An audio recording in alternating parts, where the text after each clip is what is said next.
दोस्तों, नवरात्रि का महापर्व बहुत ही शुभ और मंगलकारी माना जाता है। नवरात्रि के पूरे 9 दिन गंगा जल की हर एक बूंद की तरह पवित्र माने जाते हैं। ये शुभ समय भक्तों के जीवन में खुशियों की सौगात लेकर आता है। दोस्तों, आपको बता दें 2023 में इस साल माँ दुर्गा हाथी पर सवार होकर पृथ्वी लोक में पधारेंगी। शास्त्रों में वर्णित है कि तथा मान्यताओं के अनुसार अगर शारदीय नवरात्रि पर यदि माता दुर्गा का आगमन उनके वाहन सिंह पर नहीं बल्कि हाथी पर होगा तो मान्यता है कि माता दुर्गा का हाथी पर सवार होकर आना बहुत ही शुभ और कल्याणकारी माना जाता है। जीवन सुखमय हो जाता है। भक्ति का भरपूर लाभ भक्त जनों को मिलता है। दोस्तों, इस बार नवरात्रि पूरे 9 दिनों तक मनाई जाएगी। न एक भी दिन कम न ज्यादा, पूरे 9 दिनों तक मनाई जाएगी। माँ शेरोवाली की विशेष रूप से पूजा आराधना की जाएगी। शारदीय नवरात्रि का महापर्व इस बार 2023 में 15 अक्टूबर दिन रविवार से शुरू होकर 23 अक्टूबर सोमवार के दिन समाप्त होंगे।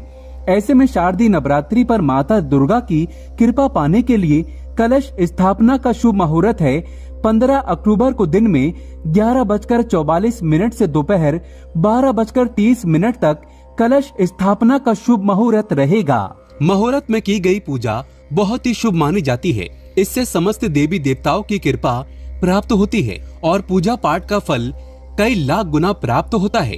ऐसे में जो व्यक्ति नवरात्र आने से पहले घर से ये चीजें हटा देता है तो उसके घर में माँ वैष्णो का होगा आगमन, माता लक्ष्मी का होगा वास। माँ शेरोवाली आपकी झोली खुशियों से भर देंगी। इसीलिए नवरात्र आने से पहले घर से ये चीजें फौरन हटा दें। दोस्तों, आज हम कुछ ऐसे ही गलतियों के बारे में जानेंगे जो अगर आपके घर में भी होती है तो माता लक्ष्मी कभी नहीं करती ऐसे घर में प्रवेश। फिर चाहे आप कितनी ही पूजा पाठ कर लो, माता लक्ष्मी ऐसे घर में कभी नहीं आती। ऐसे घर से देवी देवता भी हमेशा रहते हैं नाराज। दोस्तों, पूरी जानकारी को देखने के लिए इस वीडियो को अंत तक जरूर देखें। सच्ची श्रद्धा से कमेंट बॉक्स में लिखें हर हर महादेव, ओम नमः शिवाय। महादेव के लिए एक लाइक तो बनता है। दोस्तों, सबसे पहले नवरात्रि के पहले ही मंदिर की अच्छी तरह से साफ सफाई कर लें। मंदिर के अंदर अगर पुरानी मालाएं हैं, टूटी फूटी मूर्तियां हैं, उसके साथ ही खाली माचिस के डिब्बे रखे हुए हैं तो उन्हें बाहर फेंक दें तथा टूटी मूर्ति को किसी नदी में प्रवाहित कर दें। घर में छोटे बच्चों को नवरात्रि का व्रत नहीं रखना चाहिए। इससे उनकी जान को खतरा हो सकता है क्योंकि इस व्रत में शरीर को अधिक शक्ति की जरूरत होती है। माता शेरोवाली की तस्वीर अगर कांच के फ्रेम की है और वो कांच हल्की सी भी अगर टूटी हुई हो तो ऐसी कांच को बदलवा लें या ऐसी तस्वीर को जल में विसर्जित कर दें। टूटी मूर्ति की पूजा करने से, टूटी तस्वीर की पूजा करने से आपकी श्रद्धा, भक्ति, व्रत आदि सब टूट जाता है। आपका व्रत खंडित हो जाता है। दोस्तों, नवरात्रि के 9 दिन बहुत ही पवित्र होते हैं। नवरात्रि के इन 9 दिनों में आचार विचार और घर को साफ सुथरा और पवित्र रखना अति आवश्यक है। इसीलिए नवरात्रि के 9 दिनों में ब्रह्मचर्य का पालन किया जाता है और तामसिक भोजन ग्रहण नहीं किया जाता। नवरात्रि के 9 दिनों में माता रानी के भक्तों को प्याज, लहसुन, मांस, मदिरा और अंडे से दूर रहना चाहिए। अधिकतर भक्त इन नियमों का पालन भी करते हैं, लेकिन वो एक गलती कर बैठते हैं। वो नवरात्रि के 9 दिनों में अपने घर इन अपवित्र चीजों को रख लेते हैं। ऐसा भूल कर भी नहीं करना चाहिए। भागवत पुराण के अनुसार नवरात्रि के 9 दिनों तक माता रानी अपने भक्तों के घर में वास करती है। अगर आप भी चाहते हैं कि माता रानी आपके घर में वास करे तो आप अपने घर के वातावरण को पवित्र रखें और नवरात्रि शुरू होने से पहले ही अपने घर से प्याज, लहसुन, मीट, अंडा और मदिरा को बाहर निकाल दें। अपने घर को साफ रखें। इन वस्तुओं को घर से बाहर निकालने के बाद अपने घर में गंगा जल का छिड़काव अवश्य करें। भगवत गीता में भगवान कृष्ण कहते हैं, बगैर गंगा जल छिड़काव कोई भी मंगल कार्य सफल नहीं माना जाता। गंगा जल का छिड़काव स्वयं भगवत गीता में श्री कृष्ण ने बताया था। अगर आपके घर में गंगा जल न हो तो मार्केट से गौमूत्र ला सकते हैं और गौमूत्र लाकर आप गौमूत्र का अपने घर में छिड़काव करें। बस थोड़ा सा पानी में डाल लें। इससे आपके घर का वातावरण पवित्र हो जाएगा। घर में मौजूद नकारात्मक ऊर्जा भी नष्ट हो जाएगी और जिस घर में वातावरण पवित्र होता है और नकारात्मक ऊर्जा नहीं होती, वहाँ माता रानी का वास सदैव होता है। नवरात्रि के पहले आप अपने पूरे घर की अच्छी तरह से साफ सफाई कर लें। घर में जो भी फालतू सामान है, फटे पुराने कपड़े, उन्हें बाहर निकाल दें। घर में बेकार पड़ा सामान नकारात्मक ऊर्जा लाता है, इसीलिए गंदगी बिल्कुल भी ना करें। धूप दीप जलाकर वातावरण को स्वच्छ रखें। दोस्तों, माता के आगमन के लिए घर का दरवाजा जरूर सजाना चाहिए। इससे माता आकर्षित होती है और घर के द्वार में प्रवेश करती है। माँ के आगमन के लिए द्वार को फूलों से सजाना चाहिए। दोस्तों, कई लोग ऐसे हैं जो माता रानी की चौकी कागज बिछाकर बनाते हैं, जो कि बिल्कुल गलत माना गया है। माता की चौकी के लिए आप नीचे लाल कपड़ा ही बिछाएं। काला कपड़ा और सफेद कपड़ा भूल कर भी नहीं बिछाना चाहिए। ध्यान रखें, कपड़ा फटा भी नहीं होना चाहिए। दोस्तों, अगर आपके घर में देवी देवताओं की खंडित मूर्तियाँ या फटा हुआ चित्र अगर हो तो उसे किसी पवित्र नदी में विसर्जित कर दें, क्योंकि ऐसी मूर्तियाँ और चित्र दुर्भाग्य लाती हैं। देवी देवताओं की खंडित मूर्ति की पूजन न करें और न ही उन्हें घर में रखें, क्योंकि उन्हें घर में रखना बुरा माना जाता है। दोस्तों, वहीं अधिकतर लोग अपनी छत पर या अपने घर के मुख्य दरवाजे के आसपास कबाड़ इकट्ठा कर देते हैं। ऐसा करना अशुभ माना जाता है। अगर आपने भी अपने घर में घर के मुख्य दरवाजे पर या छत पर या फिर खासकर घर के उत्तर दिशा में कबाड़ इकट्ठा कर दिया है, तो नवरात्रि शुरू होने से पहले उस कबाड़ को घर से अवश्य ही निकाल दें। दोस्तों, यदि आपके घर कोई भी बंद घड़ी है तो नवरात्रि शुरू होने से पहले उसे अपने घर से हटा दें और नई घड़ी ले आएं या उसकी मरम्मत करवा लें। घड़ी को प्रगति का प्रतीक माना जाता है। बंद घड़ी समय से पीछे चलने वाली हमारी प्रगति में बाधा डालती है। इसीलिए नवरात्रि शुरू होने से पहले ही आप बंद घड़ी को घर से बाहर निकाल दें। दोस्तों, अगर आपके घर के मंदिर में किसी भी तरह का कोई फालतू सामान रखा है, जैसे कि सड़े गले फूल, अगरबत्ती, धूप बत्ती के डिब्बे या माचिस आदि के डिब्बे या कोई भी खाली पैकेट मंदिर में न रखें, या फिर कोई फटी पुरानी धार्मिक पुस्तक या भगवान के कोई भी पुराने कपड़े जो फट गए हैं या मुकुट माला जो खराब हो गई है, तो उन्हें आप जितना जल्दी हो सके अपने मंदिर से हटा दें। नवरात्रि से पहले आप अपने मंदिर की और मंदिर के आसपास की साफ सफाई अवश्य ही करें, तभी माता रानी की चौकी स्थापित करें। इसके साथ ही आप अपने धन रखने के स्थान की सफाई भी अवश्य करें, क्योंकि नवरात्रि के दौरान माता लक्ष्मी भी गृह प्रवेश करती है। धन रखने के स्थान पर किसी भी तरह का कोई भी फालतू सामान, टूटा हुआ सामान न रखें। धन रखने के स्थान को मंदिर की तरह ही साफ रखें। नवरात्रि के दौरान माता रानी की पूजा में कौड़ियों को शामिल करें। माता रानी के साथ साथ रोजाना कौड़ी का भी पूजन करें। इसके बाद आप कौड़ी को धन रखने के स्थान पर रख दें। ऐसा करने से बरकत हमेशा होती है। अगर आपके पास पुराने जूते चप्पल इकट्ठे हो गए हैं, तो नवरात्रि से पहले उन्हें घर से बाहर निकाल दें। पुराने जूते चप्पल की अशुभता के कारण ही घर में नकारात्मक ऊर्जा आती है और घर में अशांति और कलह का माहौल रहता है। नवरात्रि आने से पहले घर से जाला निकालना ना भूलें। अगर जिस घर में जाला होता है, उस घर में माता रानी कभी वास नहीं करती। साथ ही साथ टूटे फूटे बर्तन अगर घर में पड़े हैं या टूटा हुआ आईना भी अगर घर में हो तो उसे भी निकाल दें। घर में टूटे फूटे ईंट पत्थर भी नहीं रखना चाहिए, इससे माता लक्ष्मी नाराज हो जाती है। अब हम जानते हैं नवरात्रों के दौरान क्या नहीं खाना चाहिए और क्या नहीं पीना चाहिए, और कौन सा फल खाने से व्रत संपूर्ण और सफल हो जाता है। दोस्तों, हमारे चैनल को सब्सक्राइब जरूर करें और इस बेल आइकन को दबाना ना भूलें। तो आइए शुरू करते हैं। दोस्तों, नवरात्रि के दिन सेब जरूर खाना चाहिए। शास्त्रों में बताया जाता है कि भगवान के भोग में सेब आदि जरूर अर्पित किया जाता है।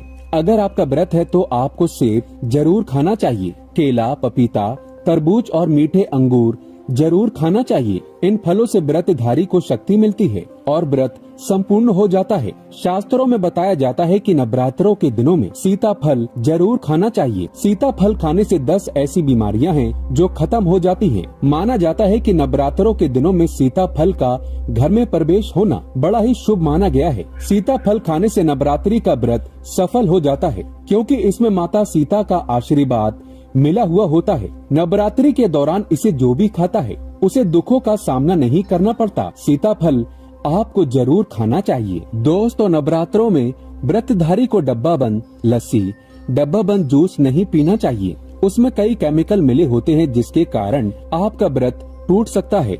जब भी आप फलों का जूस पिए तो याद रखें उसमें नमक ना डालें, नहीं तो व्रत टूट जाएगा। साथ ही साथ जूस में बर्फ भी नहीं डालना चाहिए। फलों का सादा जूस पीने से व्रत सफल होता है। दोस्तों, नवरात्रि के दौरान सिंगाड़े का आटा या कुट्टू का आटा खाने से पहले ये देख ले कि आटा पुराना नहीं होना चाहिए, क्योंकि पुराने आटे में कीड़े वगैरह पड़ जाते हैं, जिसके कारण आपका व्रत टूट सकता है, क्योंकि ये छोटे छोटे कीड़े हमें दिखाई नहीं देते और आपके मुंह तक पहुंच जाते हैं। ऐसा आटा खाना मतलब कीड़े मकोड़ों का मांस खाने के बराबर माना गया है। दोस्तों, नवरात्रि के दौरान आप शाम के समय खाने में दही ले सकते हैं, आलू वगैरह खा सकते हैं, साबूदाने की टिक्कियाँ बनाकर खा सकते हैं, साबूदाने के और आलू के पापड़ भी खा सकते हैं। कई सब्जियां तो ऐसी हैं जो नवरात्रि के दौरान भोजन में शामिल कर सकते हैं। इससे आपको एनर्जी मिलेगी और व्रत सफल हो जाएगा। नवरात्रि के दौरान आप दूध पी सकते हैं, जो आपको ताकत देगा। चाय वगैरह भी पी सकते हैं, लेकिन याद रहे उसमें नमक ना डालें। एक बात का ध्यान रहे, व्रतधारी को पेट भर खाना यानी गले तक भोजन नहीं करना चाहिए, नहीं तो व्रत रखने का कोई भी फायदा नहीं होगा। थोड़ा थोड़ा खा सकते हैं। दोस्तों, नवरात्रि के 9 दिन आदि शक्ति माँ दुर्गा को समर्पित होते हैं। नवरात्रि के 9 दिन माता रानी के 9 अलग अलग स्वरूपों का पूजन किया जाता है। नवरात्रि के 9 दिनों में माता रानी को अलग अलग स्वरूप के हिसाब से अलग अलग पुष्प, अलग अलग भोग अर्पित किए जाते हैं। लेकिन क्या आप जानते हैं, कुछ ऐसी वस्तु हैं जिन्हें नवरात्रि के दौरान भूल कर भी माता रानी को अर्पित नहीं करना चाहिए। अगर इन वस्तुओं को आप गलती से भी माता रानी को अर्पित कर देते हैं तो आपको व्रत और पूजन का पूर्ण लाभ नहीं होगा। इसीलिए माता रानी की कृपा प्राप्त करने के लिए आपको ये जानना अति आवश्यक है कि वो कौन सी ऐसी वस्तु है जो माता रानी के पूजन में भूल कर भी इस्तेमाल नहीं करना चाहिए। तो आइए माँ का जयकारा लगाते हुए वीडियो को शुरू करते हैं। दोस्तों, नंबर 1, नवरात्रि के दौरान शादीशुदा महिलाओं को सफेद कपड़े पहनकर पूजा पाठ नहीं करना चाहिए। साथ ही साथ काले कपड़े भी नहीं पहनना चाहिए, इससे पूजा व्रत आदि खंडित हो जाती है। माता की चौकी जब आप लगाएं तो उसके नीचे कागज नहीं लगाना चाहिए। माता की चौकी हमेशा लाल कपड़ा बिछाकर ही बनाना चाहिए।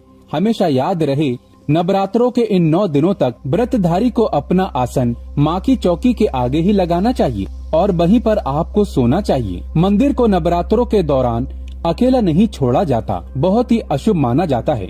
इससे दुर्गा माता नाराज हो जाती है और हमेशा के लिए चली जाती है। दोस्तों, नंबर 2, नारियल। हिंदू धर्म में नारियल को समृद्धि, धन, श्रद्धा और सम्मान का सूचक माना जाता है। नारियल को श्री फल भी कहा जाता है। नारियल को सुख समृद्धि में वृद्धि करने वाला माना जाता है। नारियल का हर मांगलिक कार्य में विशेष महत्व होता है। जैसे कि आप सभी जानते हैं कि माता रानी के कई मंदिरों में नारियल से बलि भी दी जाती है और माता रानी के पूजन में नारियल का इस्तेमाल हम सभी करते हैं। खासकर कलश की स्थापना नारियल रखकर ही की जाती है। माता रानी के पूजन में हम नारियल इस्तेमाल करते समय कुछ गलतियां कर बैठते हैं। दोस्तों, नारियल कई प्रकार के होते हैं। एक हरा, दूसरा सूखा, जिसके अंदर पानी होता है। जिस नारियल के अंदर पानी होता है, माता रानी के पूजन में सदैव पानी वाला और जटा वाला नारियल ही इस्तेमाल करें। नारियल का पूर्ण होना चाहिए। नारियल चटका हुआ या टूटा हुआ नहीं होना चाहिए, क्योंकि साबुत नारियल ही पूर्ण और पवित्रता का प्रतीक होता है। साबुत नारियल ही सुख समृद्धि का प्रतीक होता है। साबुत नारियल को ही श्री फल यानी कि माँ लक्ष्मी का फल कहा जाता है। नवरात्रि में माता रानी के कलश की स्थापना करते समय जटा वाला यानी पानी वाला नारियल ही कलश पर स्थापित करना चाहिए। साथ ही ये ध्यान रखना चाहिए कि नारियल को सदैव कलश के ऊपर लेटाकर रखना चाहिए। घट स्थापना करते समय कभी भी नारियल को खड़ा करके नहीं रखा जाता। नारियल को सदैव लेटाकर कलश के ऊपर रखा जाता है। साथ ही नारियल को स्थापित करने से पहले आप नारियल को लाल कपड़े में लपेटकर उस पर और फिर लाल चुंदरी उड़ाकर आप नारियल को कलश के ऊपर स्थापित करें। शास्त्रों के अनुसार कलश के ऊपर जब सही तरीके से नारियल रखा जाता है और सही प्रकार का नारियल रखा जाता है, तभी ही व्रत और पूजन का पूर्ण फल प्राप्त होता है। ये भी ध्यान रहे कि महिलाएं माता रानी को नारियल अर्पित तो कर सकती हैं, लेकिन कभी भी माता रानी के सामने नारियल को भूल कर भी ना तोड़ें, क्योंकि नारियल बीज रूप होता है और स्त्रियां बीज रूप से ही शिशु को जन्म देती हैं। इसीलिए कभी भी महिलाओं को नारियल नहीं तोड़ना चाहिए। दोस्तों, नंबर 3, लौंग।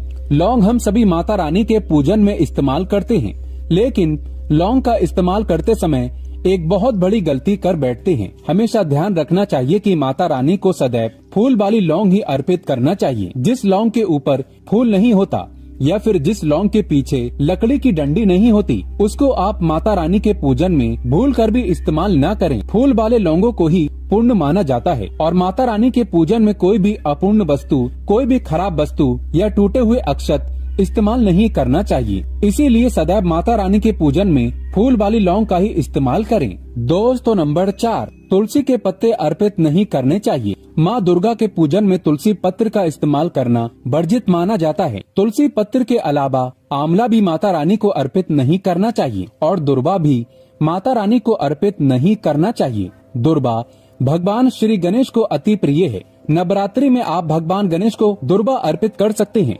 भगवान विष्णु जी को तुलसी के पत्ते अवश्य अर्पित कर सकते हैं, लेकिन माता रानी को भूलकर भी तुलसी के पत्ते या दुर्वा अर्पित न करें। माता रानी को सफेद फूल भी अर्पित न करें। माता रानी को सदैव लाल रंग के फूल अर्पित करने चाहिए। लाल रंग के फूल माता रानी को अति प्रिय हैं। खासकर माता को गुड़हल और कमल के फूल अति प्रिय हैं। शास्त्रों में बताया जाता है कि घर में माता रानी की 2 या 3 मूर्तियां या फोटो नहीं होने चाहिए। इस बात का भी आप विशेष ध्यान रखें कि माता रानी के पूजन में कोई भी खंडित चीज इस्तेमाल न करें। खंडित चीज जैसे कि चटका हुआ या टूटा हुआ दीपक या फिर चटका हुआ कोई बर्तन। साथ ही ये भी ध्यान रहे कि लोहे के और प्लास्टिक के बर्तन आप माता रानी के पूजन में इस्तेमाल न करें, क्योंकि प्लास्टिक के चाइनीज बर्तन हड्डियों के पाउडर से मिलकर बनते हैं। ऐसा न करें। ऐसे बर्तनों को माता रानी के पूजन से सदैव दूर रखें। माता रानी को जो पुष्प अर्पित कर रहे हैं उन्हें सूंघे नहीं। सूंघे हुए फूल या गिरे हुए फूल या फिर मुरझाए हुए फूल माता को अर्पित न। दोस्तों नवरात्रि की अष्टमी और नवमी तिथि पर कन्या पूजन का विधान है। 2023 में इस बार महाअष्टमी तिथि 29 मार्च यानी कि बुधवार को है और नवमी तिथि 30 मार्च दिन गुरुवार को है।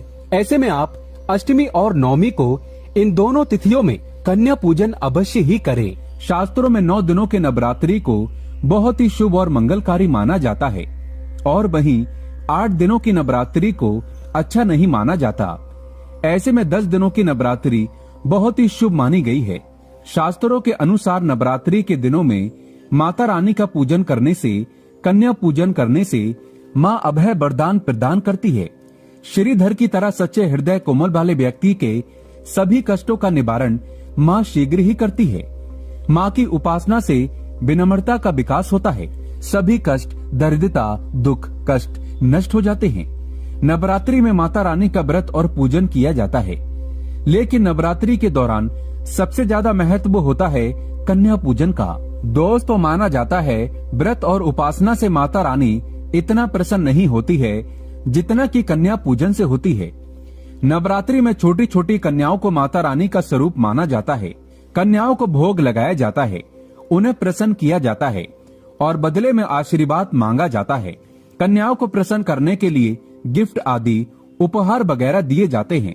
माना जाता है अगर कन्याओं को कोई भेंट दी जाए और वो उसे खुशी खुशी स्वीकार कर ले तो इसका मतलब है माता रानी अर्थात माता वैष्णो ने वो भेंट स्वीकार कर ली।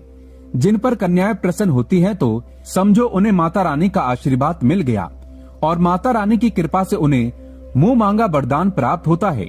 नवरात्रि में 2 साल से लेकर 10 साल तक की कन्या का पूजन होना चाहिए। अष्टमी अथवा नवमी को कन्याओं के पैर धोकर भोजन कराना, उपहार आदि देना श्रेष्ठ माना जाता है।